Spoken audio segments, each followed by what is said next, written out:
Chamanikab Jehova otokotin tugul eng boroini mie. Yekakolewen Jehova ketebe kelyekchik ak ketestai eng konetisyenyo nebo lesson nekikere lesson nebo 10.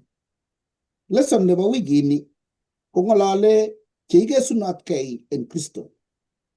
Amache atach kora kiboitinik chekolewen Jehova asikobit ketebi tugul kora eng wikini ak atach akokwek cheomi kobotech yekinetigei.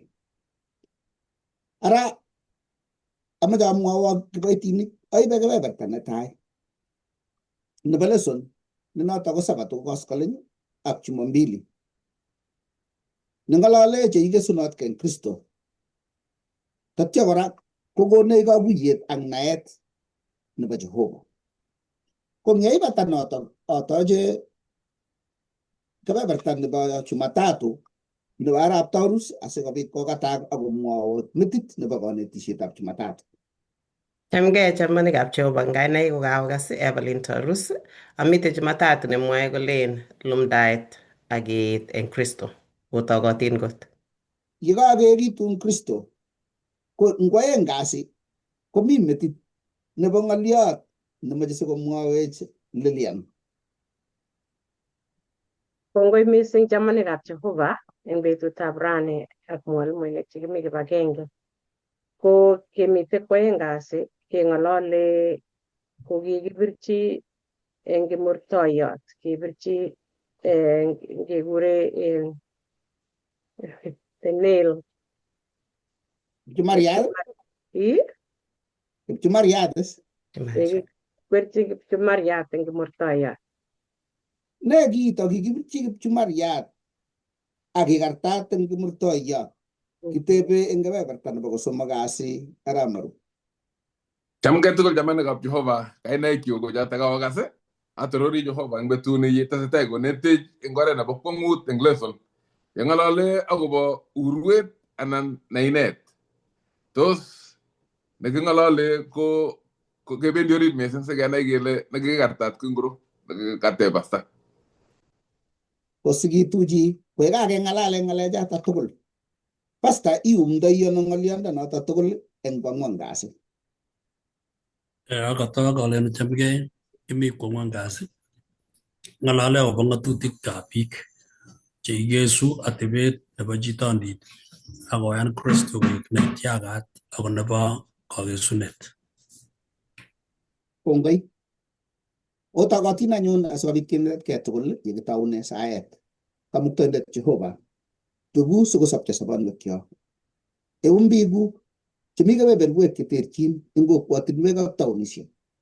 Eng emenyo nebo Kenya ak sang'ut kole kakibe kaptukusiek sikobit ketebe kelyekuk eng wikini yekinetigei ichek tugul cheikesunotinkei eng Kristo. Nyo sinetech amu kisomin Jeiso nebo tyomunyo. Amen. Kitoigei luget neo eng kipsengwet eng kitabutab Ng'ang'utiet 12. Yekingotonon agenge nekinekite malaikaisiekab Jehova nekichemadari taiyatab lugosiekab kipsengwetisiek kometo kosokorgei kometo yekikikochi kandoinatetab kwaya chebo kipsengwet ak malaikaisiekab kipsengwet akomach kosokor kobarbartagei kot koib toronotetab Jehova inendet. Kole bukoit eng Ng'ang'utiet 12:7 akibit luget eng kipsengwet. Kabit luget amu kamach kole mami amune sikecham Jehova akeot inendet akekasit inendet. Mami amune sikisub ng'atutikab Jehova. Komach kole kolkol Jehova mongen kaokere kotala buch. Komach kopinduan serikalitab kipsengwet ako amu maikuiyo malaikaisiek chechang kokitoigei lugonoto kot koib kebeberta agenge eng somok eng malaikaisiekab kipsengwet. Ako kinyakiterter eng olindo komwei akosungukanat ng'onyusiek tugul chekiya Jehova kolen koberberat koibu lembechek chekamwaitae kong'aa Jehova. Ne ortinwek chekiboisie kipsengwet asikobit kesindan lugoni. Netai kinyekakotoi sitakit wakoi kotini Supreme Court nebo kipsengwet akokur Jehova ing ng'ony tugul kolech oweny kitabusiek akokilgilye kit age tugul kotoo ngot komi iman lembecha anan ko kiy netesya eng atebetab Jehova. Ak nebo aeng, ngot ko chomnyetab Jehova kor nekikiboisie kecheng tuguk chebo kakaikaet anan kakolkol Jehova nengosiach taban yo kole kokomotin akowegu kotebu ng'ony kirwoget ak nebo let eng kitabutab ng'ong'utiet 4:5-6 kokale kioker kirwoget nebo let kokakeyai kit nekikure commission of inquiry komong kitabut nekiking'och ng'oksosiek 7 final verdict nebo kirwogetab kipsengwet ak ng'onyusiek tugul chemoibut chitengek chekikikur koboto nebo Adam kecheyatab Adam kingyanya kawirta ko nikere ngiwe kitabutab Job ko kawa setani akinde olindo kele ilioni ngoli kole kanyo representan emenyu ikokon testimony nenyi ing olindo nyokolen kotyem Job koboisie kole ngabarwo lakini nebo let kesindan ole tun kisomane kitabunato ko yekakeisto ng'okset netai nebo aeng akoi nebo 7 kesoman kirwoget kele kakoib Jehova kosindan kesi akakiwekyi mbaretab Eden ak ng'onyusiek tugul ak stakek tugul Jeiso. Kounoto kit netai nekiyai kipsengwet ko kosindan kesit eng lembechechata tugul. Kole setani kakesindan lakini tile appeal. Amune? Amache referendum. Referendum ko matingaiben emet atinye biik cheiyono ngepir kura kevoten kingobaregei Sudan ak South Sudan kokikai referendum koib chun koib chekile kimoche keku independent ko kinyekiawirta kura yandanatak komoche kole setani kole amu chechu biik chemi kundo koyono kotatinye kora mamlaka ko noto amune kinyok kebeberta nebo aeng ko kakimwa kele bo legal verdict nebo kirwoget nekakosir kipsengwet kele kakosilda kakoyat nebo aeng ko keyai reconciliation katuyet nebo chito eng Jehova amu bunyondit nekiakonyo stepit nebo aeng konyo Jehova nyokoai katuyet inye ak inendet moja kwa moja nin ko kibo ng'ony tugul stepit nebo aeng ko katuyetab chito agenge eng agenge noto amune kikeyae keku werik ak tibikab Jehova nenyo stepit nebo somok ko yekakitiechi manda eng kipsengwet amu kakoib kesit kipsengwet nebo aeng kituyen ak Jehova koi chito nebo somok ko kwa Jehova kokwotinwekab biik chekakikimanda asikobit koek kokwet village neiborto torornatetab Jehova kikure nito community trophy nebo kotok biik tugul chekakoyan Jeiso koek kokwet nekilen kangena Jehova oeku tait neikwengse kele kimoche kekerkeitu ak kokwet kabanum chekingotach logoiwek chemiach kotililitu kobetyo mayek kobetyo ne oeku lapkeiyet mi tuguk chemuchi kwa Jehova koketuyen inye ak inendet agenge ko agenge lakini togu mising ngot kowalak kokwet tugul ak biik tugul chekikoyan Jehova ko yutok yemoche keeku complete in Christ keeku cheikosunotingei eng Kristo ma eng tilyandinyo ak Jehova ko ki chito agenge ako une tilyanding'ung ak Jehova ak chitab kokweng'ung ak osotiong'ung ak maning'otiong'ung ak lagokuk sikobit oeku tait neikweng'sei kobarta vindication neiborto kole bo iman Jehova sikomwa koboto kipsengwet tugul kole neng'ung torornatet ak kimnatet ak kondit koikeny ak koikeny kounoto luget netinye setani komoche kowekyi tuguchu somok kaker kakwautiet netai ko kilabat kotini kesindan eng noto komoche konyo nebo aeng reconciliation nebo kituyen inye ak Jehova nyokole acha imuchi kituyen ak Jehova malasima iyan kimurtoiyot nekikome imuchi tononchi kakiyai kobargei nguno ngokiet nin kole memake kipsoiwet yo kotinye imuchi laku mai bargei ngakaik aengu nebo kipsoiwet ak nin age akolok nin maik chechang nea ngipkelen kele kolok agenge nin nebo kipsoiwet kolok ni somok ngipkemi betut nebo aeng kotinye nin 7 kotinye ni aeng asindan kele ngany korok ngesiep anyun ye kesiep ngomi kenyisiek betusiek 21 ngotyoldos chebo nin kaburyo kokeny nibore chiljil chebo komosi kotok chebo kipsoiwet ak chebo boris ko noto nemoche kwai kipsengwet ngikere kolen chito amache ayai atebet nyu aek nemie arib ng'atutik alia kogele ki mujigit tini manda en boishoni ku ma nyei komo jo bor yesa tani yuto ne baen ko ga ma ge le ga ki ne ga gibsen ko jenga community of believers chegu tai ne lapke ko nyonyo ko jut setani yuto burbur sirga boyotap kanisa ke setap tigon to lia si matingigi ti manda kwa genge ko sirege gityo gure personality issues kasirge gityo gele jia ko jam ko sise ko jangale ga ke ga ko mit ko ji ko mo ko program ge so mabit order so summary ne baleso ne barani ko magetap Jehova ge iti to le tu notet ko ke to lete itondap cheso en mugule lwekyo agin atebenyo apiga ko tinwekyo agorikyo aganiset ko ga weglop kenye ko nigere ngap ko wir setani ganiset amu mo ko simantai asikobit ko imenit en ngony amu go tait ortinwek ata chi mo ko boisie tabutap Kolosai en lokindo amu ga summary ne baleson tugul ko gileji Kolosai in kurgetoeng ko tagenge amaja ona anyun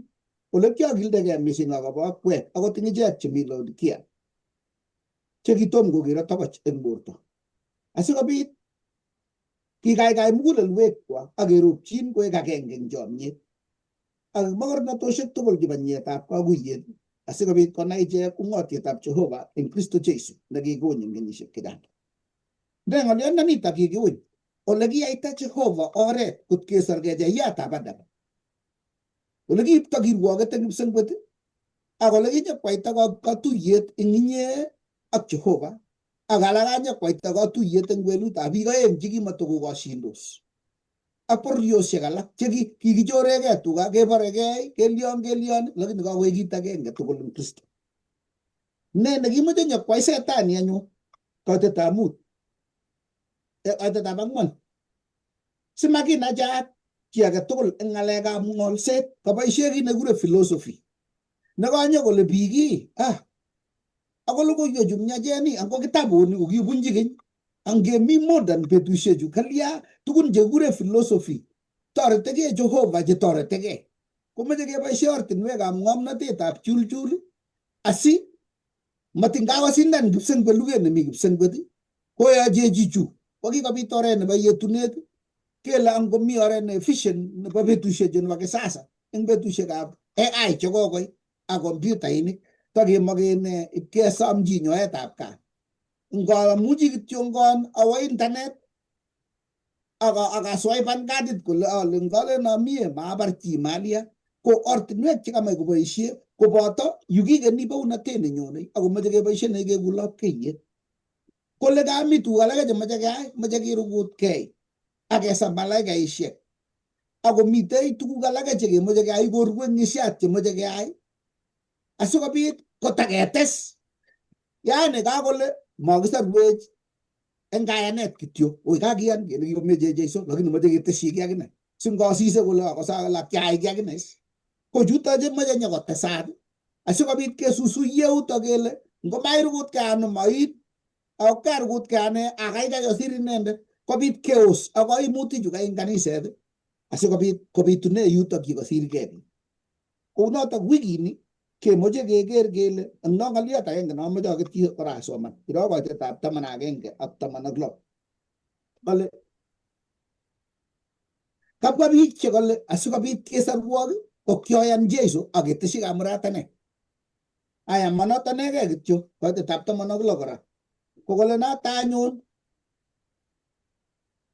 moche korwokwak eng tuguk tugul cheboto chebo amitwogik cheboto chekiee cheboto betutab igorta ak chebo arawet chetonye keker eng tai yo kokoib tuguchu tugul chu sikobit tiyet ak toiyet len akaja kiurwetab tuguk kolen akaja makimetoi kora ngimeche keweke gaa ole kibo gaa kipkaa kotab keachun keatite tibik kotakeatite ng'etik kotakeliochini keyai tuguchu tugul siketesyi kole akes arak lemet kimabendi tu koketoiyo eng yutok sikeambuiyen eng kwenuni matakeit kipsengwet ko kimoche keker asrani kele eng sarunet nekinyokochobwech kipsengwet kole eng koitetab 18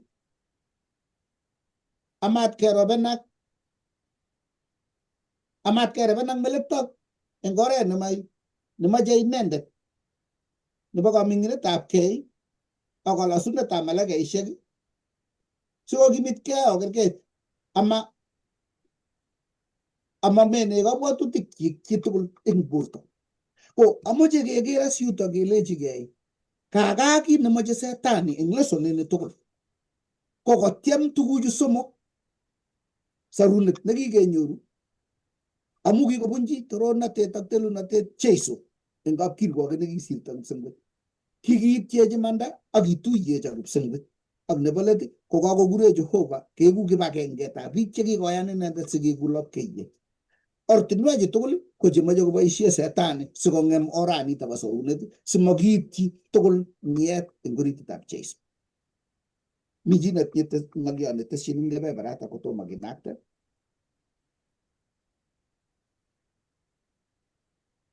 Ko eng Jumapili atinye kityo kebeberta kidogo, wisdom and knowledge of God. Ne kakuyet ak naetab Jehova. Naet ing yu neng'olole Paulo ko makityo kenai kele kaakile Jehova ko mi kwanda ak werit ak tamirmiriet, lakini naet nebo inai chito orit.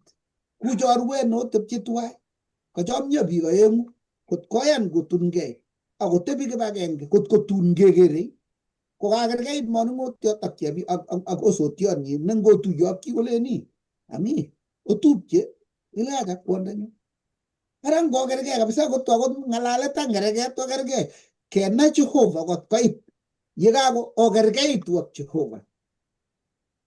Kit nemoche koboisie setani konyo korob yutok naet age nekikure secret religion, yani nebo ung'ot nekilen king'ololi kutuswek ako kakile mi tuguk alake chekinetegei chebo ung'ot chemabunu sirutik chu miachen, lakini keteshi tugun chekakiburuchi eng orit yu kot ko makikuye ung'otiet nebo ole kisarunde Jehova akonomie chekibunik kot keeku kit agenge, chekibunu bororiosiek cheterchin kot keeku kit agenge. Nito ung'otiet nekikiuny eng kenyisiek chechang ako nguno kokakeboisie oretab tamirmiriet netilil asikobit koborwech tuguchuto tugul. Kounoto chang tuguk cheboisie arorutiet nelel neiborwech maketab Jehova komoche keeku chetinye kakiletabgei kot kotekeityi nyet tugul nebo Jehova eng tolosiet kekergeitu ak Jeiso akotok lembechekab setani chekikole Jehova komobo iman amakiyoni kokakotok tolosietab Jeiso kotebe mugulelwekyok kot kekergeitu ak kipsengwet ak keker kutitab setani eng lembechek chekikamwa amu kakotok itondab Jeiso eng kanisenyi akotok lilindo neu nguno kioit nereflectoni itondo nebo Jehova. Ingondoiwech Jehova asikobit kikuye ng'omnotetab Jehova nebo naetab inendet kot konyet nyet tugul nebo Jehova. Amache tos mi chi nemoche kotes eng kebeberta noto bo Jumapili ak kebeberta netai kotomo atach mwalimuiyot nebo Jumapili. Pastor kangimwa luget neo abwat luget nekimi Kolosaik. Kang'alal Paulo akobo kanetisosiek chekabit nyokonam kurset nebo Kristo koek nemobo kamanut eng sobonwekwak. Kanyor kristianik chekikasirchi Paulo kolech kakobit kanetisosiek chekakobit eng kwenung'wong. Yemi imanda komitei kebeberta nemi lembeita.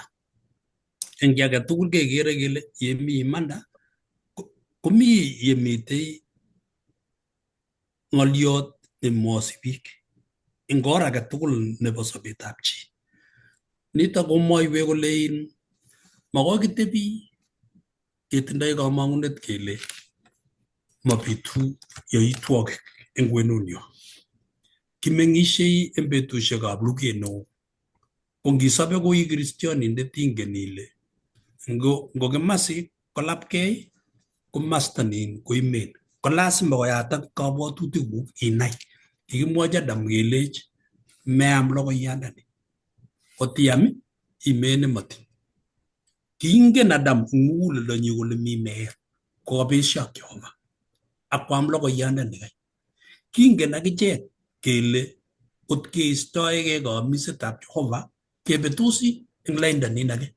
Konyolu koyotokis konyekyok sikenai kele eng bandanyo nebo kristianatet komi luget neo. Kongoi. Kongoi pasta. Noto amune kewangune Paulo kurget nekamoche awangune kole kou yekitach anyun Kristo Jeiso Kiptaiyat obendate inendet.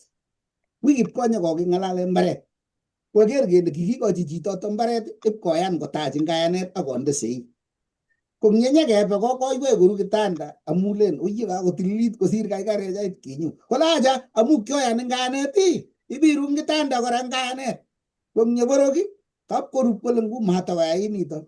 Kele mande anyun boisie biik chego kityo akitekso akibotisie akikes beek eng ngayanet amu kora iwendi ile okay konyoru man yu ako kiayan ande sei lakini kakoromit asara kotukai ngu mongen ale kitaune ano kakile ui ngayanet uye kitach ngayanet kotestai kayananata akoi nakotuno ngoit chitab kokwet nekinye kikere kamng'et kong nyokolakile kole mini kakile bunu ano ni akote metene sinyokochurachureni komekas chit chebo notok uye kitach ngayanet ilianye testai ngayanet matingabit toiyet ak tiyet itach chepyoseng'ung nikilen kiakwo kobwa lagok eng yemi nyokobit toiyet kait kijana yata ole kiasoman atinye PhD kosir akot boyondoni kinyokotoche ngomongen akot management eng yu kemoche nyokobit kekwelgei eng yu kot ko mutai kosorotani mbarani maketab setani noto kolachak inet kobai ngayanet awon kobit tiyet ak toiyet iwe eng tolosiet kora simosirgei sikobit kit nekure chaos amu moche setani koburbur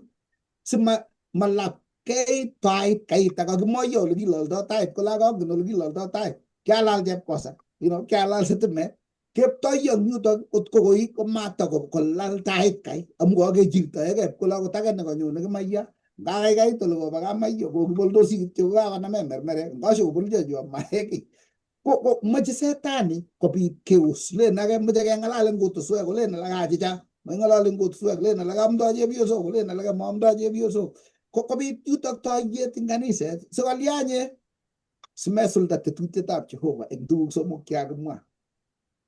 Kaityinetab mande nekikiityi Jehova imanda eng kipsengwet kapkirwoket nebo kipsengwet, kaityinetab mande nekikiityin inye ak Jehova ak nebo let katuyet nemoche koboisie Jehova kokwetab chekikesar kobarta telunotoni tatya kebe gaa.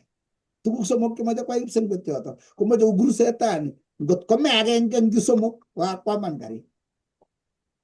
Kongoi amoche atach kiboitiot neibe kebeberta nebo Jumatatu. Kongoi mising Pastor amu kaisisin komie. Kitesetai eng Jumatatu komwoe kolen lumdaet ak keet eng Kristo. Tinye kakuyet ne ng'olyondoni keek che lumdootin ak keet eng Kristo eng sobenyo nebo kila. Yekaketach Kristo konyo sobenyo anan koek ketindetab sobenyo, keetundoitoi ano? Yekisoman ng'olyotab Jehova eng atkan kora aket kotechei notok. Ng'olyo nekinyorchini kitabutab Kolosai kou yukokiro kong'ete wikisiek 2 chekokosirto ketar kitabutab Pilipika nguno kimi Kolosai ko kitabuni komwawech anan yekisomani komwawech mising akobo kemeng'isie sobetab kristianatet. Tuguk chemokotin keyai kokaketach Kristo koek ketindetab sobenyo. Ko ne atua age netokomi tos kityo kaketach Kristo konyo sobenyo kokakoyamech notok aketestai kityo kekenisie keken Kristo weketab Kristo.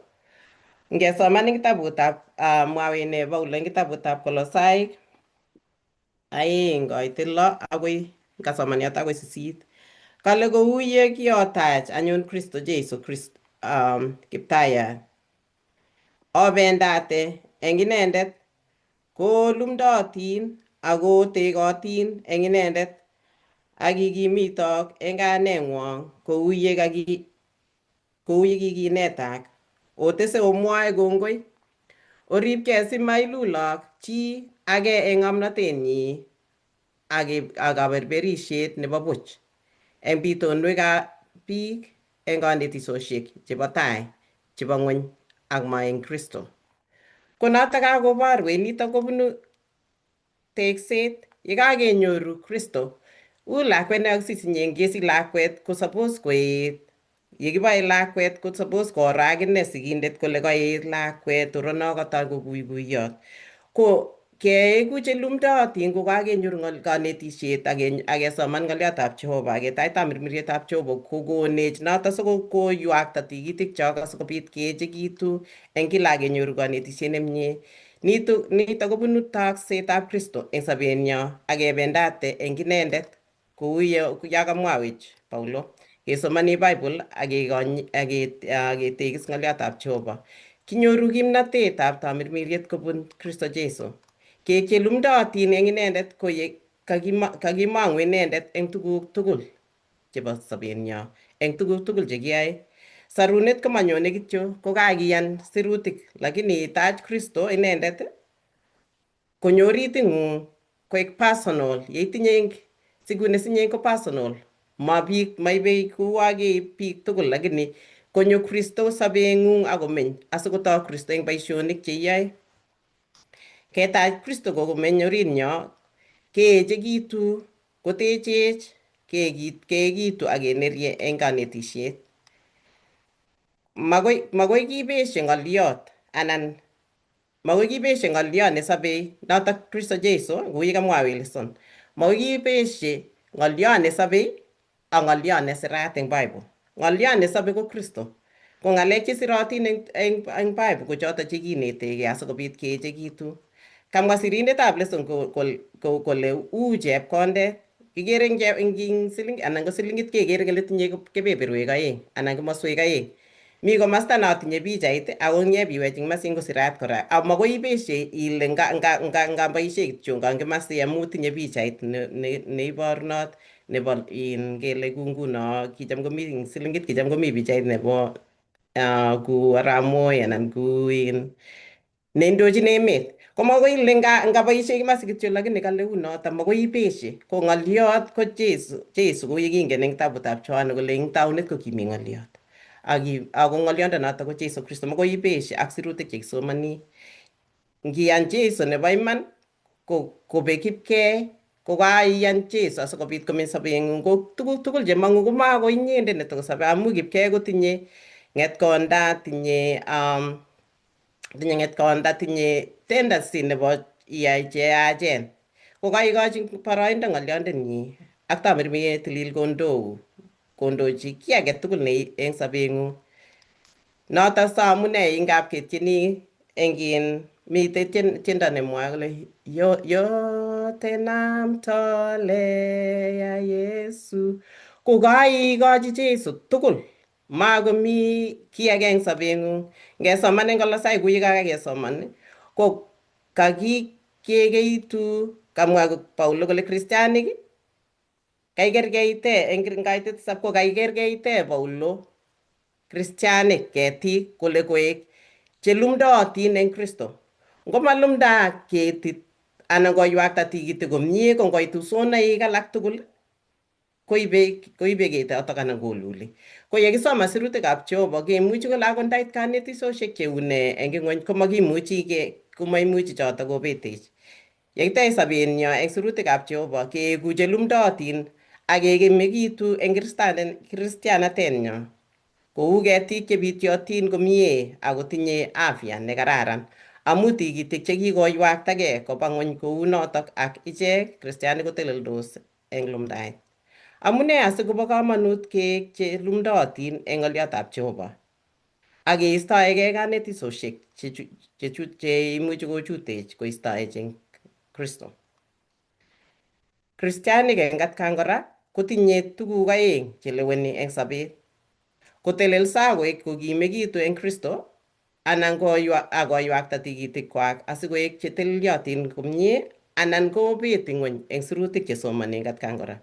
Kochang'a kanetisosiek mising, kokobwa biik anan kokobwa maotik chebo lembechek cheimuchi ngotko maesoman sirutikab Jehova ile len nee bukuit ak iweny komie. Ko ngomenai amu kou yekakamwawech Pastor Nyalile kole mitei chenekit komi imanda kimasi komi nekit kokergei ak notok neibwoindet neitwoktoi asikobit ngomaitelelot komie eng sirutikab Jehova komuchi kobetin amu chang biik chekikibet mising. Kingen akot nguno eng kanetisiet netesetai, ngomeweny bukuit komie ak isom Jehova kokonin tamirmiriet tilil asikobit ikuye ile len nee bukuit eng iman. komuchi kobetin. Imuchi kobetin komakiribgei. Yekakobekipgei eng yotok, ko ikochi Kristo kondoun eng sobeng'ung. Kit nebo kamanut ko amu en atebenyo nebo chito eng atkan kora komite tendency keyai kit nemakararan anan keyai tengek. Lakini yekisoman sirutik ak yekaketach Jeiso koek Kristo nesobe eng achek, ko kit age tugul nekiyoe kondoiwech eng yotok. Tos mi chi neimuchi kotes eng yotok?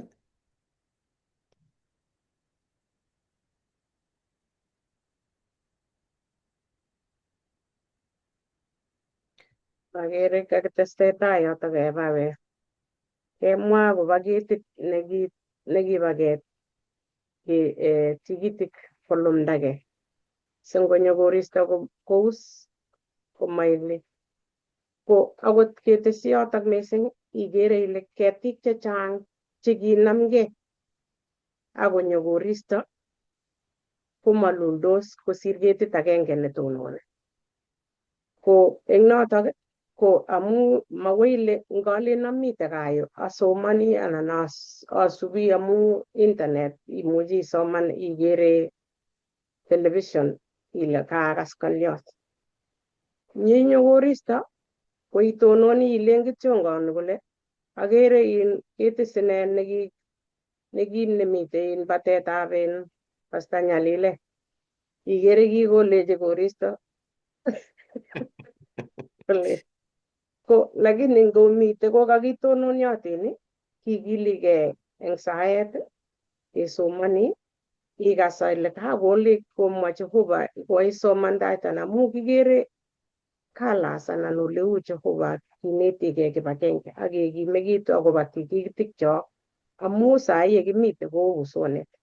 Ko noton nekemeche anyun kebe eng betutab kwoeng kasi nekakimwa kele metitab lesson nekinetigei ko kikibirchi eng Kipchumariat eng Kimurtoiyot. Yekiit ko somok kasi kenai kele ne notok kikibirchi eng kosomok kasi.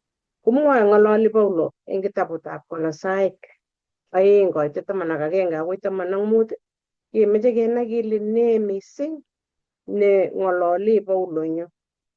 Amu mi ng'oliot nebo kakomwa Pastor kole mitei yani ng'alek chemiachen koibu shetani kotwotei taban yu. Komitei betusiek chechang chekemwoe kelen kikikarta ng'atutik kebirchi nguno makemi ng'atutik mitei kayanet. Tos notok kityongoni kikoba ng'atutik anan une? Ko yotok yeng'olole Paulo amu kiker ile tos kimwoe Paulo kounotok. Biik chechang komwoe kelen ngebe Kolosaik 2:14 ko tos kielewanan anan kikuyegei eng yotok amache sikotoretech mwalimuinik ongesoman Kolosaik 2:11 akoi 15 kolen kikimuratanak eng inendet eng kamuratanet nekimakiyae eunek eng istoetab bortab banyek eng kamuratanetab Kristo. Ko kaketubo koboto inendet eng kabatisanet ak kiking'atak eng notok koboto inendet amu kayanet eng yaet neyoe Jehova nekiking'et inendet komong eng chekibek ak okwek chekiobegunotin eng yaitwogikwok ak borwekwok chemakimuratan. Kikisobok okwek koboto inendet ko kakonyoiwech kaat yaitwogikchok tugul. Ko kakoek buch siret nebo arorutik nekikakokikchech nekikaranyech ak kikoisto kobirchi Kimurtoiyot. Yotok kekas kole kikibirchi Kimurtoiyot. Ko igere eng yu ng'ololi Paulo akobo ng'alek chenyikisen chemeche keelewangei amu yoche ng'olyondoni Lilian, asimutai Lilian. yes. Kamwayat kaite 14 karit netasoman yotok. Kale kokakobuch kakobuch siret. Ehe. Yes. Kakobuch siret kongoi ng'olyondonoto makes a Yes. whole difference. Yes. Kobuch siret ko tos kemeche kenai kele ng'atutiet nebo Jehovah ko kisire eunyi ako kisirchi koita nekoek permanent. Mite Musa ko kisire inget isire ko kesire kalamit ak wino. Nin ko kisirchi koita. Kingoro nebukokse. Mache sielewan yoto kele nekibuchi kuna kikisire mukut kicham kesire seletit chok kebuchi kesire kalamit pencil kimi class agenge aeng kebu raba sikiibuchi kole lakini nebo Jehovah komite akoi rani. Ko igere eng yu ile Paulo ko kenetech eng yoto kole eng betusiek chotok ko kimite ng'atutik chebo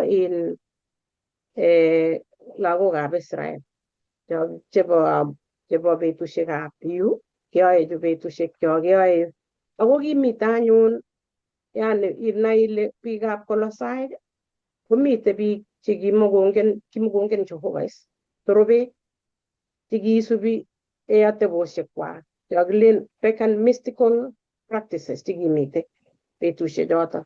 Inai ile ng'ololchin Paulo bichu amu kaang'chin kole Paulo anendet kioeku yani koek baoriat anan ko koek kiboitiotab Jehovah ko amu achek bichu kikakebetye ko kakinyor bichu kakobwa kanisa chekotindoi atebosiek kwak ako nyokonyor boisionikab kolen biikab chebo Jews kole asiibunji kaniset komeche keyatiten asinyo isub Jeiso kokakilechin tos akot achek eng kanisa kemwochini biik chechang ng'alechatak metechu korok silya sinyoru certificate inyoyu chebo amitwogik chebo kele ketililgei chekisubi ng'atutik cheu kikasir Musa chekikakikochi Musa ako kingosir Musa neabwoti ale mite kitabutab Deuteronomy, the book of Deuteronomy 32 yo kole kokilech Musa sir atyo kokochi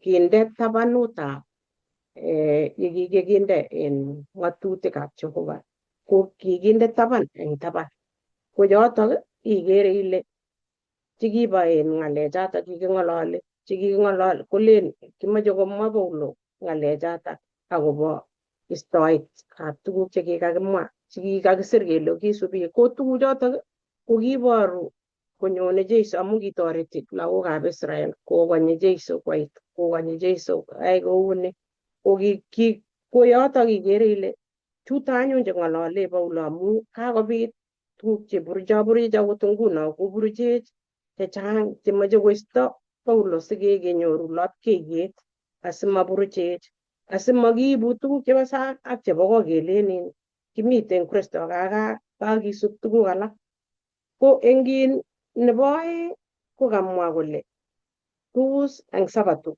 koboto chuto kikiisto tos kiboto amu eng chechang kolen kikeisto ng'atutik kikebutan cho akolen ako sabato koboto komi orit yoto ng'atutikab Jehovah lakini ngikeri biik chechang kosubi tos ibarchi ile tos imwaitae chi lembech achacha ko ngoro ng'atutik chekikiisto ngot komaboto sabato ngot ko sabato koboto ng'atutik 10 kolya kemwa kele acha makesubi choto komwoe Paulo kole iman ng'atutik chekikiisto ko ceremonial laws cheking'wereri akobo Kristo nenyone chekimeche tuguk kole koisto nguno tuguchu kakimwa kole kokakimach kibesio biikab the Jews ak chu Gentiles asikobesyo eng kaniset. Kobestos kora eng yutok tuguk chemengechen chemeche sikele kikoba cho. So eng Romanik 7:7 komwae ne? Kolen Paulo achicha ng'atutik ko tomo kefuta, mitei kotononiotin. Kotos anyun kele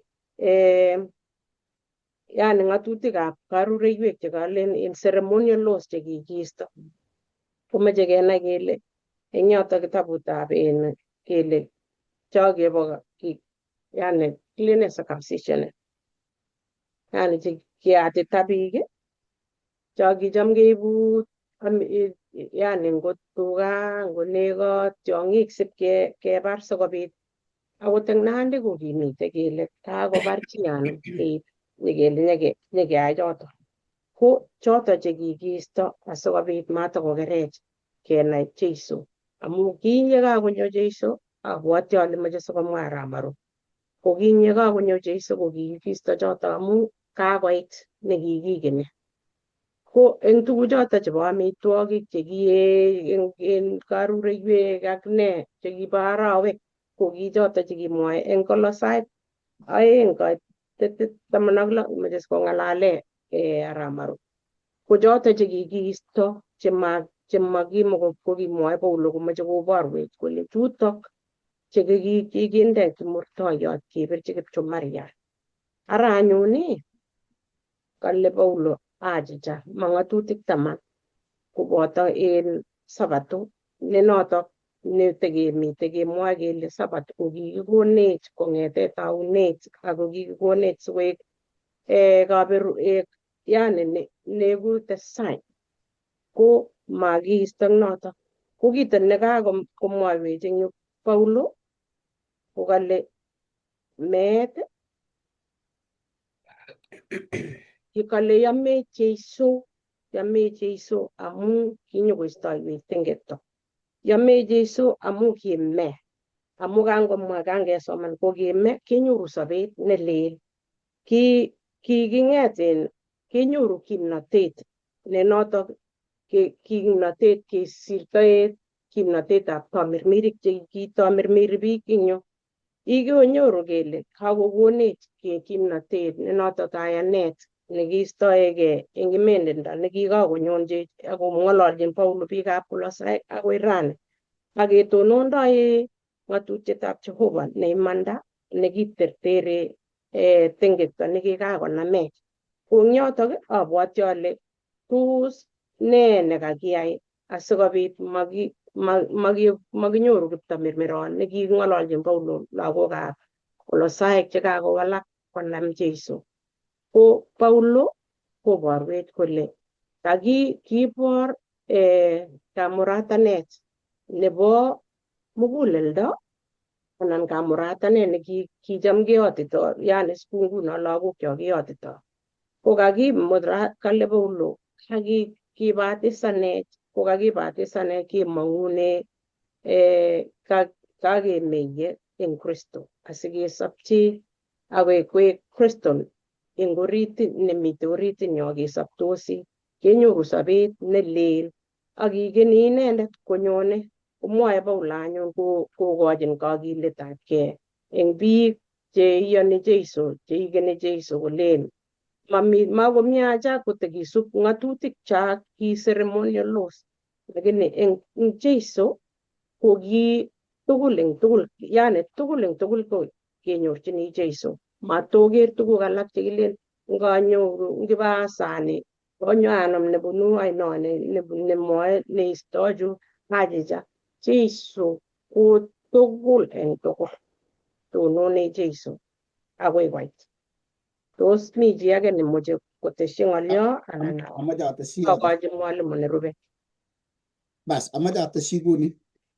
Sikikuye komie ko amache kikuye ng'olyo nekamwa ng'u. Kero kong'ete Kolosai 2:13-15 ko kale akwek chekiobekunotin eng yaitwogikwok ak borwekwok chekimakimuratan ko kikisobok koboto inendet. kokakonyoiwech katyaitwogikyok tugul, kokakobuch siret nebo arorutik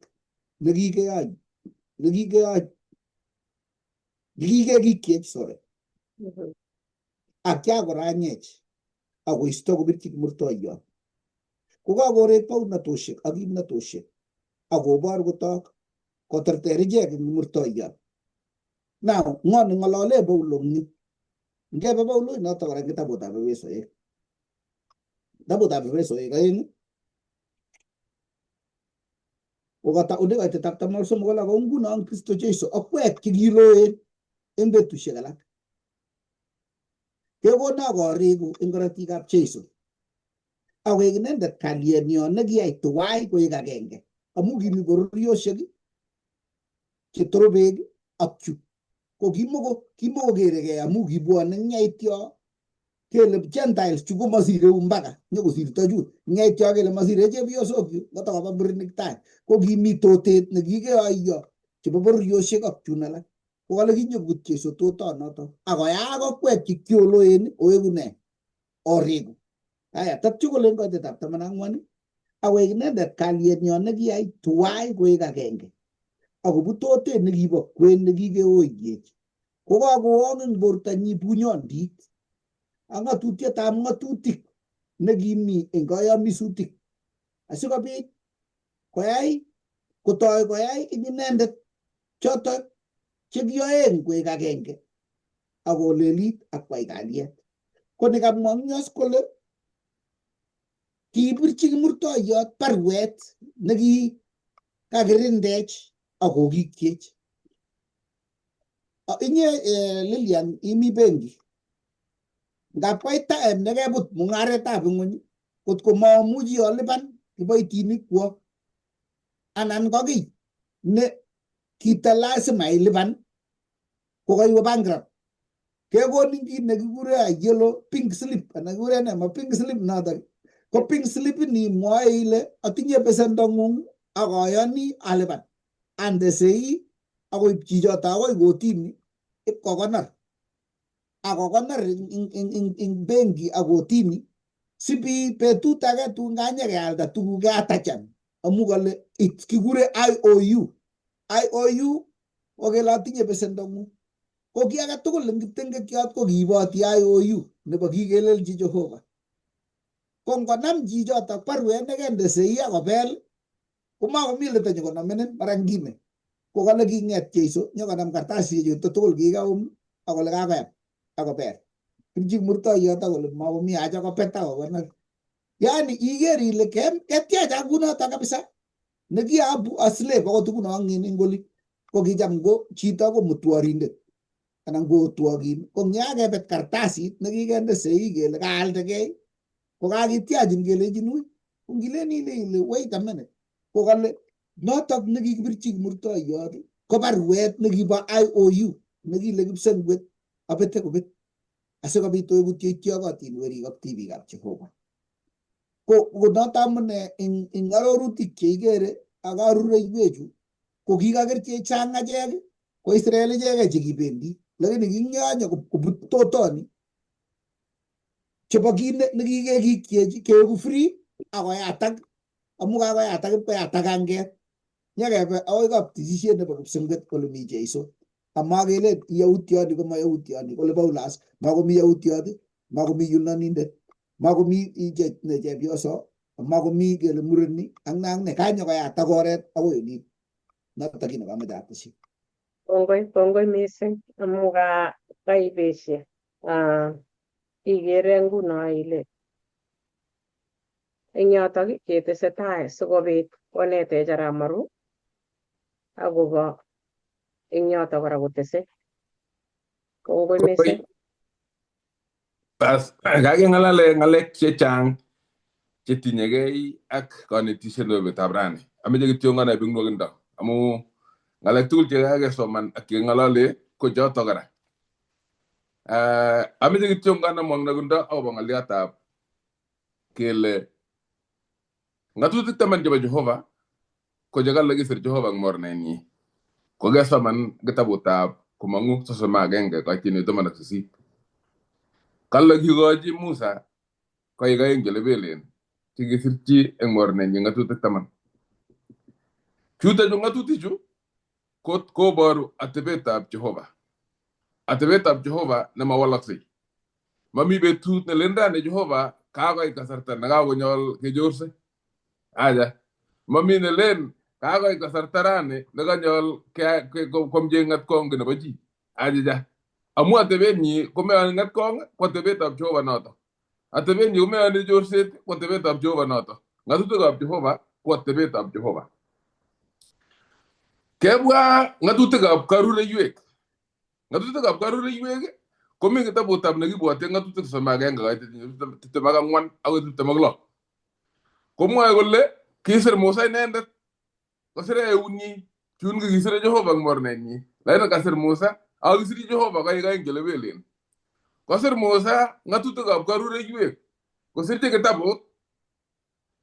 Ang ya kosir eng kitabut komwa kole kingokakokes kale kokochi kaplaut akolechi onde tabanutab moingetab arorutiet.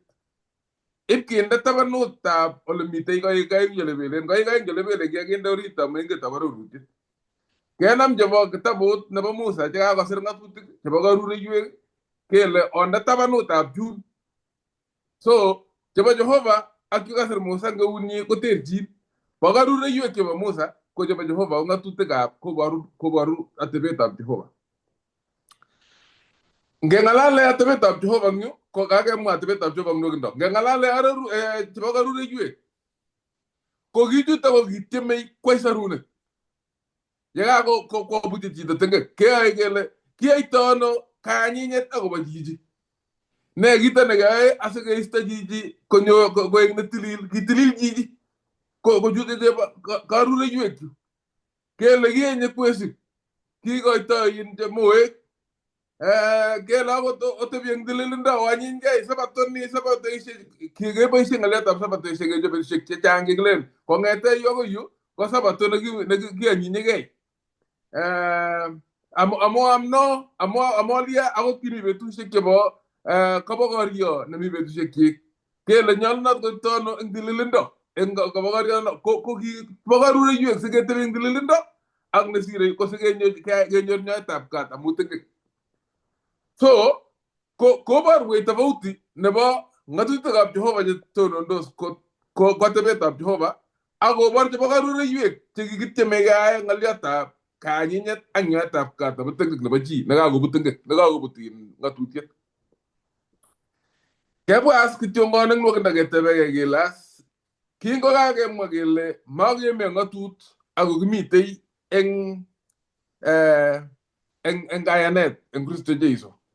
Ko kikewirta ng'atutik tugul kobetyo ko kakenete kiboitinik chebo tai kele achicha akot ngisoman eng kitabutab Romanik 3:31 komwoe kole kiitchin chi imanda eng kayanet nekikimuratan ak nemakimuratan kiitchin imanda eng kayanet kole 31. Ara tos keyai anyun ng'atutiet koek nematile kiy amu kayanet kowol kora bukuit eng yoto kole achicha kikimiti ng'atutiet. Ng'atutiet ngoro nekikimiti ko ngoro nekibirchi kimurtoiyot amu kang'alal Jeiso eng yo kole kitabutab Mathayo 5:17 kole molen kikanyo abun ng'atut anan mautik. Ng'aliotab maonatoshek kotononi akoi amu akoi kosulda maonatoshek chekikimwoi. Ng'aliotab ng'atutikab Jehova kotonondos akoi kale Jeiso manyo abutyo tugul lakini kianyo asikobit ayai kosulda. Kanyo kosulda kwai ne?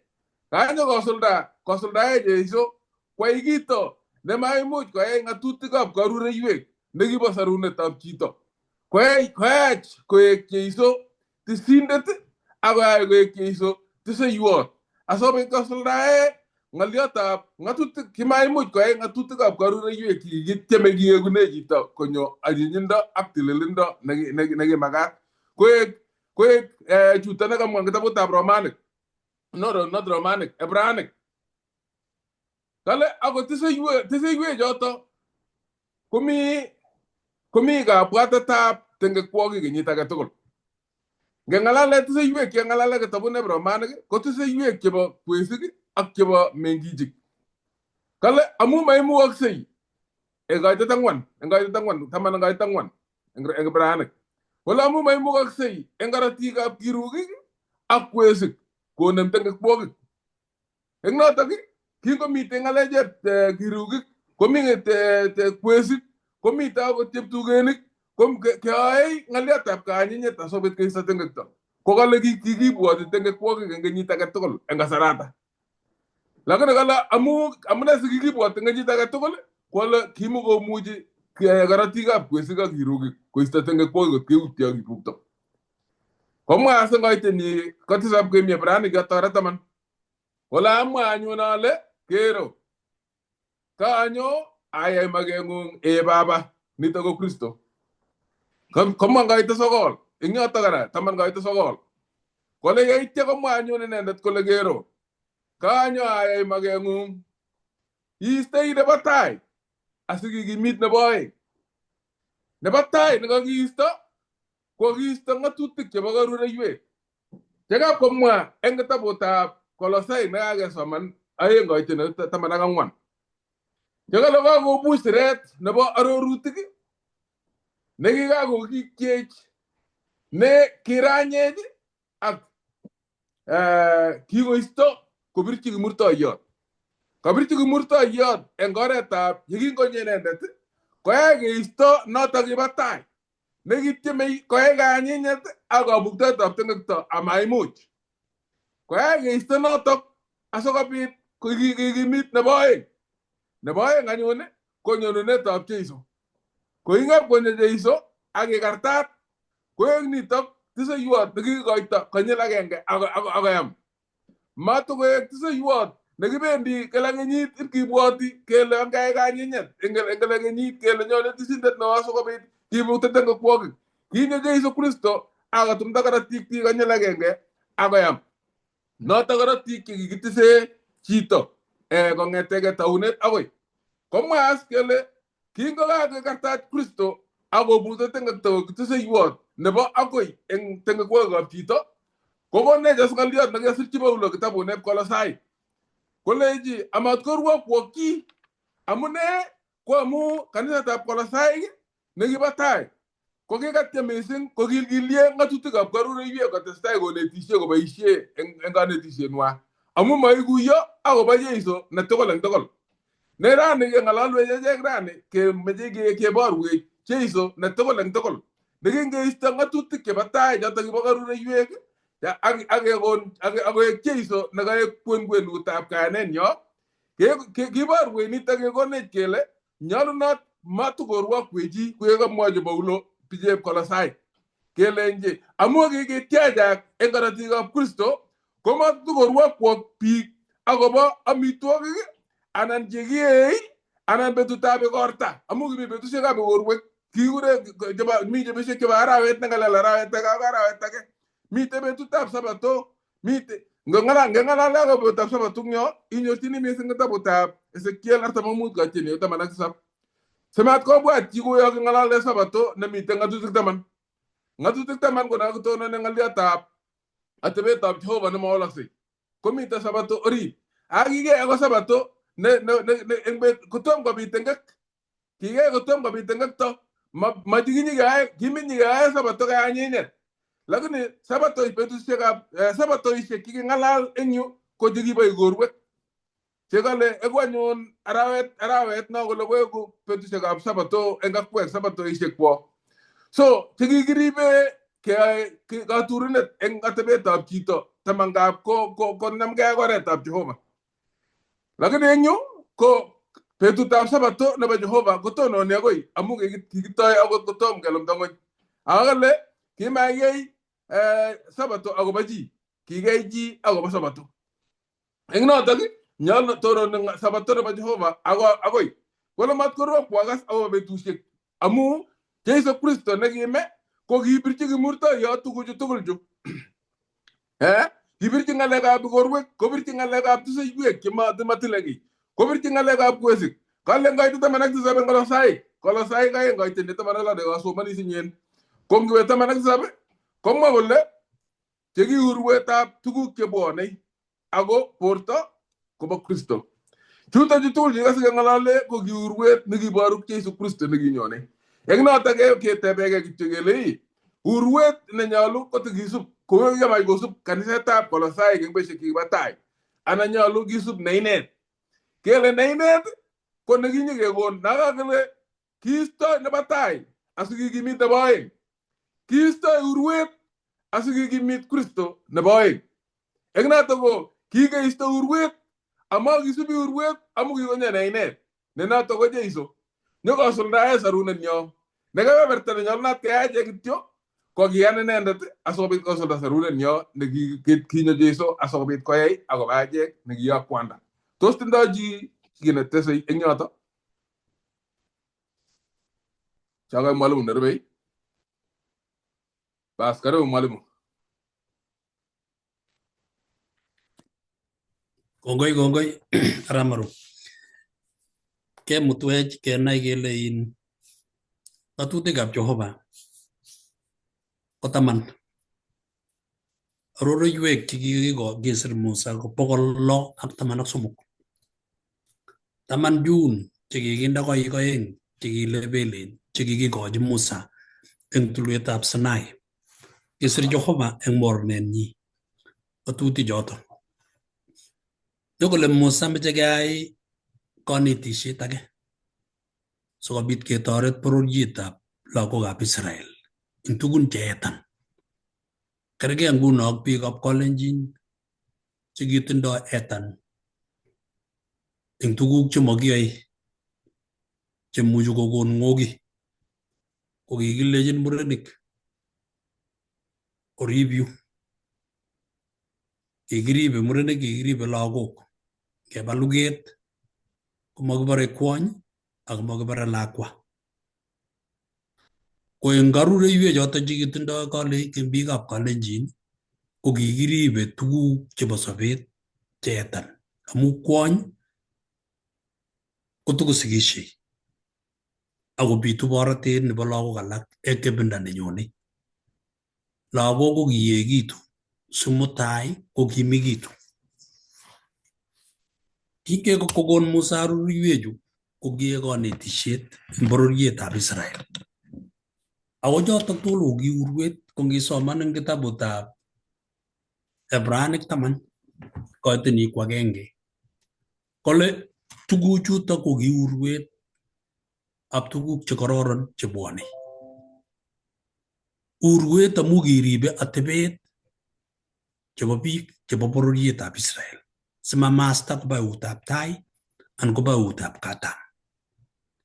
Eng Kolosai 2 kokakibe anyun kenai kele anga eng karoreiwekchu komuchi kobesiech ak Jehova amu tuguk chekibwoti keyai kiptubotoi nebo Jehova komuchi komasech setani kenam tuguchotok ak keker kele Jehova tuguchu ba Jehova tuguchu. Kitoreti Jehova sikemnyakitu. Kityeme keyai kit nekimuchi kebaibai Kamuktoindet sikokaswech. Ameche asoman kurgotik 2 amu tebutiet nemi ng'ui. Kilya kokonei Paulo lapkeiyet akobo tuguk chemanyolu keyai yekaketach Jeiso koek neisuldaat eng achek. Eng Kolosai 2 koitetab 20 komwoe Paulo ng'olyo neuni. Kamwa kole kou Jehova koboto Kristo omang'une kanetosiosiek chebo tai chebo ng'ony. Amune anyun siokasit arorutik kou yosoptosi eng ng'ony. Kang'alal Paulo koboisie ng'olyot kotko ko Kiingereza komwoe kolen if. Komi 4 agenge nekokinyoru wikit konye nemite kitabutab Kolosai 1 koitini ko 13 ak 14. Kotko kiyotach Kristo eng mugulelwekwok.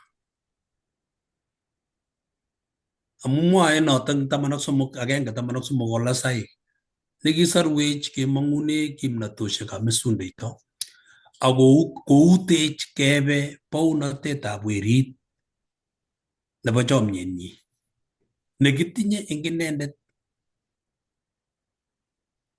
nyoetab kat nebo tengekwokikchok. Kikoutech Kristo, keuto chito sinyen kokealda mbaret. Nako kimwa wikit konye. Ingealda mbaranato komakoneng'ung mbaret.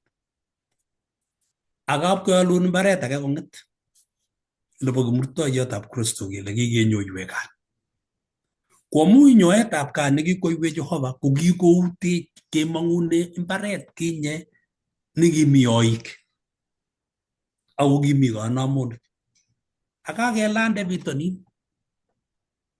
Chito nekakolande bitonin komakomi tarajet newekse bitonin. Kotomakitech tarajet age. Kokanyo komwaiwech Paulo eng yu kelech achek ko kikiutech amu kikeyan Kristo Jesu. Kikelande. Ainoni ko kabatisanet nekikesugu ak kikenyoiwek kat. Kikilondoi kebendi bitonin ketindoi sabet age nelel. Komwa eng kurganato nekakisoman eng oeng koitenyi ko 20 kole kikemong kou yekiobeku. Kikebeku eng oretab kabatisanet. Koboto Kristo omang'une kanetishet age tugul nebo tai nebo ng'ony. Ongemang'une kanetishoshek chebo tai chebo ng'ony. Amune anyun sobit osub tuguchu komwochi Paulo Christianic. Kou yekaimwa Ramaru ko kimi kanetishoshek chekinyokobit chekinyokomas biik eng kaniset nebo Kolosaik. Na ile Paulo komite korkoret. Ako kere tuguk amu mi kiboitiot nenyokomwochin report nebo kaniset netesetai kaniset ak nyolilwok chemi kaniset. Ko kimi kanetishoshek chekekure philosophy amu kimi ng'amutik. Ingen ile kikoburukei biikab bororioshek komong biik chebo Unanic, Greek. Ko Greek ko kisomonik chebo kikimen nebo kong'ut chekisomoni alake kecheik kosomoni alake tugun chechang. Komi kanetishet nekinyo nekimnyokoim kaniset eng betushekab Paulo. Kanetishoni ko kinyokomwochi biik kole kikure eng Kingeresa asceticism. Asceticism ko kanetishet nekikolech biik meche ityem iyeshegei eng tugun chechang. Ko ngiyeshegei irukutkei. Mete amitwogik cheiome. Kanetoshioshekab biik chelen chito ngarukutkei ameche abir bori simakoimo ak akochi tamirmiretab Jehova kondochi bori. Konyalil chito borto. Koetegei chito amitwogik, koetegei chito tuguk cheibwoti, koistogei chito eng tuguk chekocham komi akoistoegei biik. Ak ipkomeng'is inegei nemakong'ololdos ak chi. Asceticism ni ko kinyokosukuman biik amu kito nekebwat chichi amu kanetishoshekab biik chu amu nekanyokomwa Paulo kole amune sobe kanetishoshekab ng'ony. Koboisie eng Kingeresa ng'oliot nekikure elements of the world. Ko ngoboisie elemental of the world ko kanyokole biik kosub kaitoshek ak atebetab ng'ony koutye magutikab Jehova chebo iman. Ngiwe Kolosaik 2 koitetab 8 ak koitetab 10 kale oribkei anyun simalulok chi age tugul eng ng'omnotenyi ak kaberberishoshek chebo buch eng bitonwekab biik eng kanetoshioshek chebo tai chebo ng'ony akoma eng Kristo. Kangonyo komwochi kolech oribkei simalulok chi. Ko kakoker Paulo biik chekikoyan che Yahudi ak Yunanik chekabwa kanisa eng kanisetab Kolosaik. Nyokong'et bichu kole ameche keeshegei konyalil borwekwak eng karugutetabkei, koetegei amitwogik, kobirto borto, konyalil borto eng oret age tugul. Eng kanyalilet neinyolili bichu eng bornywa kokamach kole Jehova katyem ai iyana kou noto.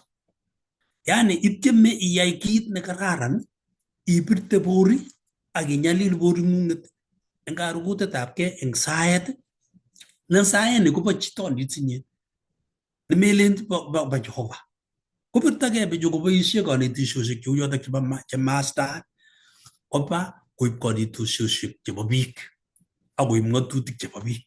Ko kingakoib ng'atutikab biik koistoegei kamiset nebo Kristo. Ko notok kanyokomwa kole oribgei anyun simalulok chi age tugul eng ng'omnotosiek, amu ng'omnotosiek chemitei ko ng'omnotosiek chemi barak.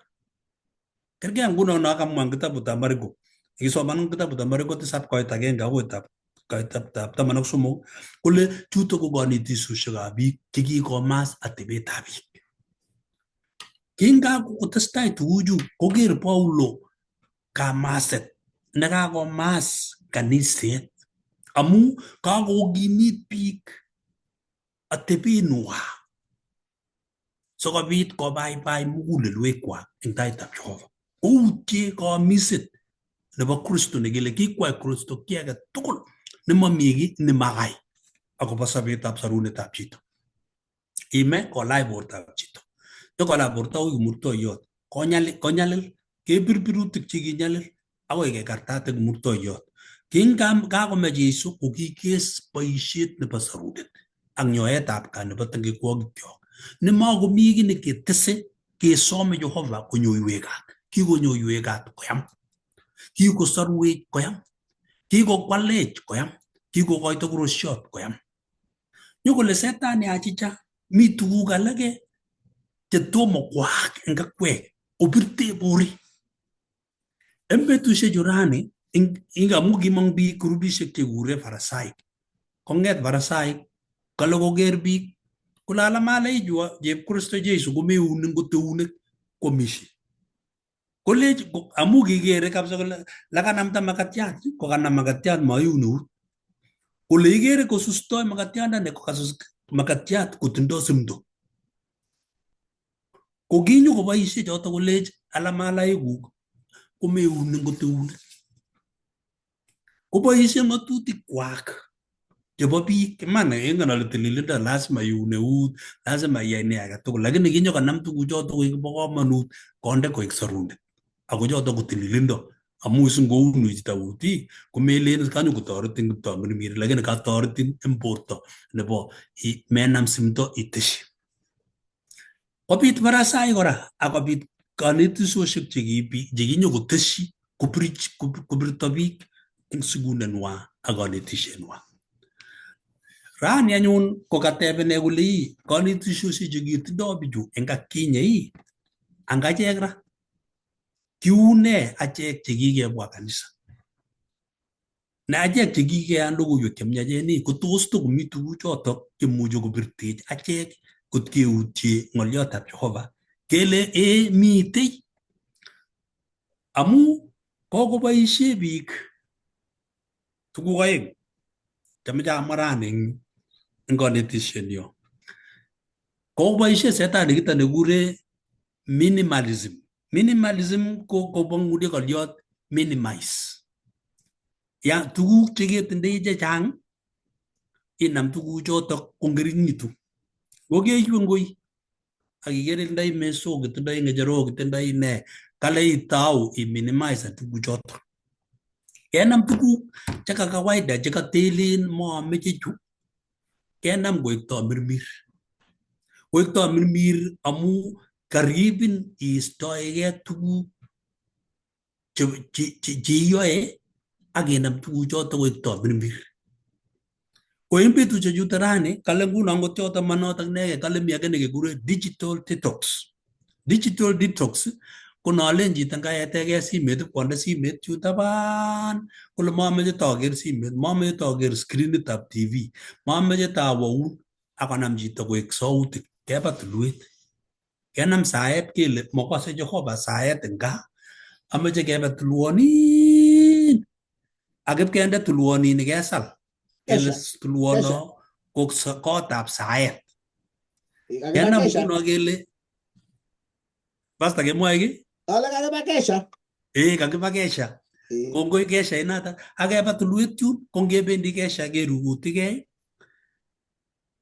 kirugutige kabisa agipke birtoi buri tab keba korot kesisyo agele ikose koroyo urno meje ko twik kamuktoindet inam kabwatutik kusutok kut koumit sokobit ikas kiptingut kuny kuriku ikas noto kimite mailine yo Eldoret nekicham kobendi biik tulwet lekiakisir ngoita kesir kele saet koba alak Nakuru keba tulwet nemite Nakuru ingiwendi Nairobi komite tulwet nemi barak yo akesir kele saet kobendi biik karon ak koskol ak kemboi ing yundo kobendi kotokostoi kebirto borto keba karuotetab kei nemuchi kotebi chito wikit agenge nemame ki ebe kityongol kebirto bori kenyalil borto eng nyalilda nebo tugul ju kele tamakas Jehova sautik ako marirene Jehova eng kanitusiosiek chu che biik ko kikomas biik chechang koistogei eng oretab kamuktoindet kamwoiwech nito komwoiwech kole oye chutok ko kanitisiosiekab biik ng'atutikab biik ongemete Kristo neititaat koek inendet nechomwech tab kobirtogei chito kiabwoti kot eng betusiek alak yakobirtogei biik eng kanisosiek alak kotomakwame chumbik makoilegei mwai koilegei avocado name avocado chito koile toget ko ngoendi chito ikose sipto negei amu avocado nekaboisie kometo tuguk chito amitwogik kobirto bortonyi mutai ngikere kakopekpekan borto kakopekpekan ririot angot nguno bortonyi kakonamgei ipkokitikinit moet netuyo ko ngiker chichi ile iune kole kiptayat kityo netbo tai kakoutie biik kole angabirtoetab borto kobo borto ako ng'atutietab ki lakini tamirietab Kristo ko kikosuldae Kristo tugul miman tuguk chemuchi iyetegei iistoegei lakini matiyai ipkoek chotok chekaibwat kosir Kristo Jesu nekikosuldae magenyi eng mugulelwekchok.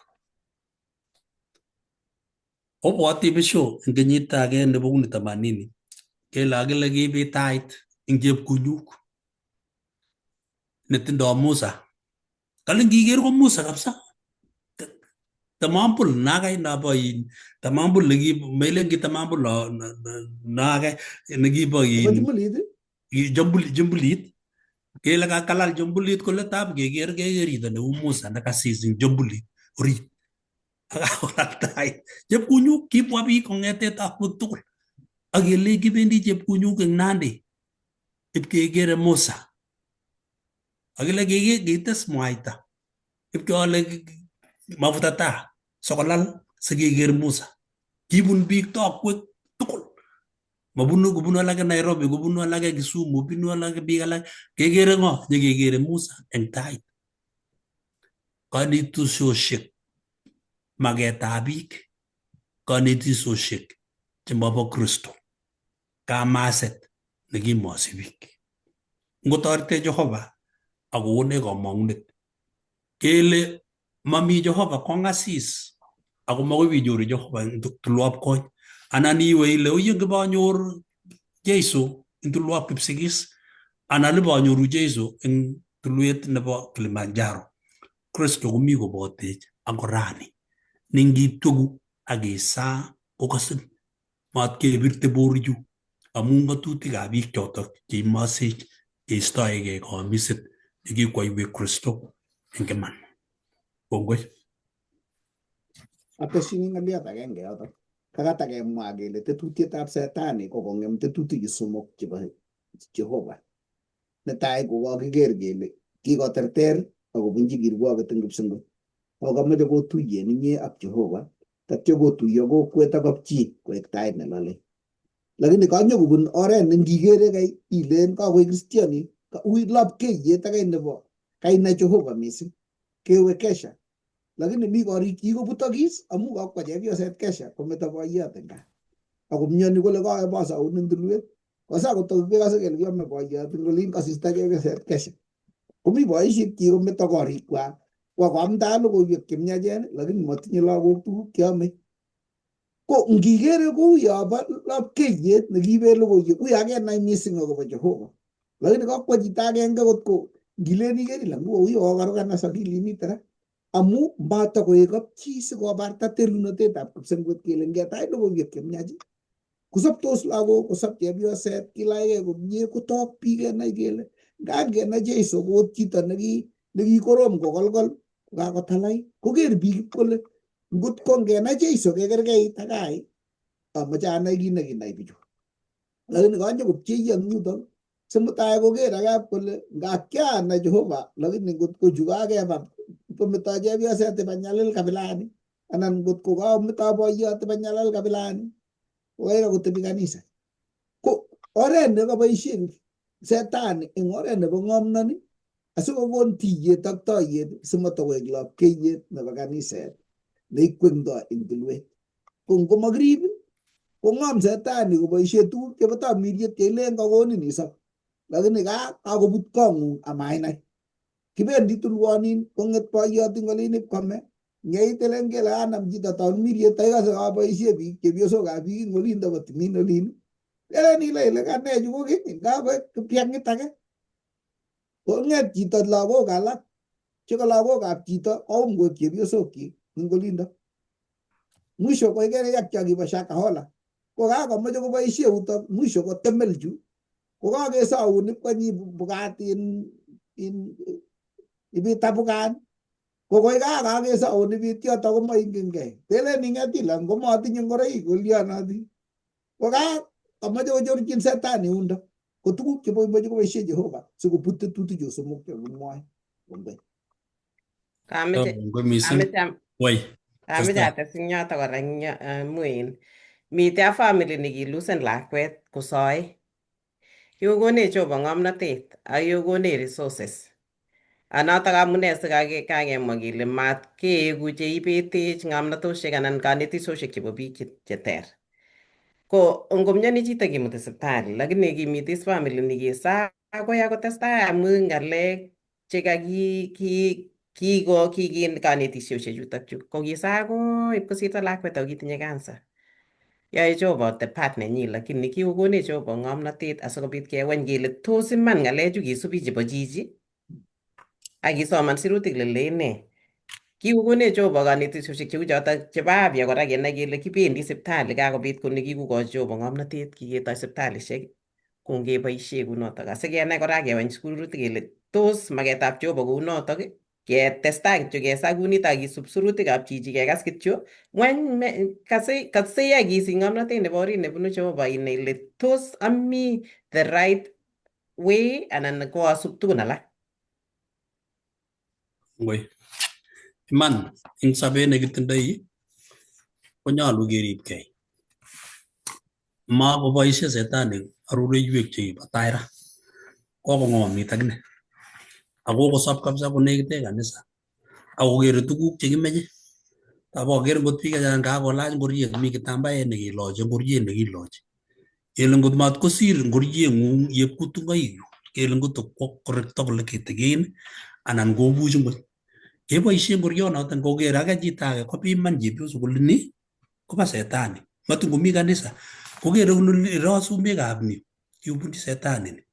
Koker ngorietab anum ko kikepimankei ipkeutie Kristo Jeiso nekikosorwech.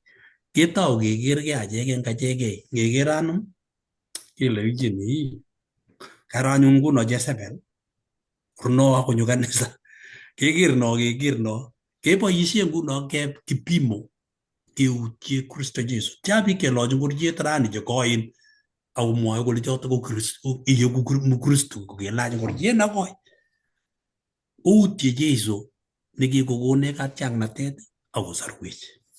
Kotoreti Jehova biikchok makisub kanetisosiek ak ng'atutikab biik amu chotok cheimosech eng kurset nebo Jehova. Akinye kokimas Yahudik rani kochang tuguk cheimosech achek. Angiro rani ngot kijanaek chechang kokoboisie rani makomeche chito koib Bible. Ibe chito simet. Iboti simet itebe ilechi akakonde lolet chu Utie kabisa chito kole kamisit nebo Jehova kursetab Jehova. Ukorwokikei chito kole kot keker yo Bible awendi kole ne biik amu tindoi atebetnyi nesirei yo ikertoi wendi kanisa. Ngotorete Jehova koyotokis kabwatutikchok kebarte Kristo eng kayanenyo. Lesson nebo wikini nyone ko mwoe kolen kesop eng Kristo. Kesop eng Kristo. Anan sabet eng Kristo. Living with Christ. Ngotorete Jehova bikyok. Kotokotin akwek tugul. Akekuro kele ngotorete Jehova kokone kimnatet kenetkei ng'alechu. Kongikakwek tugul yosubech, kongakwek chomwoe akoelesanech, kotikere ile uye mi kiy nemeche kenai ako meche kenet itoretech otestai ak tebutikwok. Rani konyikisen tebutik chebitu amu akokoteb kole keshaini kokilyonotie kai. Kongnole kotorete Jehova kokone kimnatet kobirorok tugul eng kainetab Jeiso. Ngesa Kiptayat kamuktaindenyo laitoriatab kipsengwet ak ing'ony nekiboisie Paulo komi korkoret eng kanetisiet kotikon kaniset nebo Kolosaik kokinet tuguk chechang konai atebet nebo chitondit nebo Kristo ak sorunet nekikoibwech Kristo amu kikebeku kobot kikokime inendet akobo achek ako kikebeku eng inendet. Sobet nekitindoi nguno ko inendet. Toretech kosikyok tugul chekose ng'alechu koek beruton ichek, ndochi berurech. Kwang makeng'ung akoi wikini nyone. Berurech tugul eng kainetab Jeiso ne Kiptayandenyo. Amen. Kongoi mising bikyok.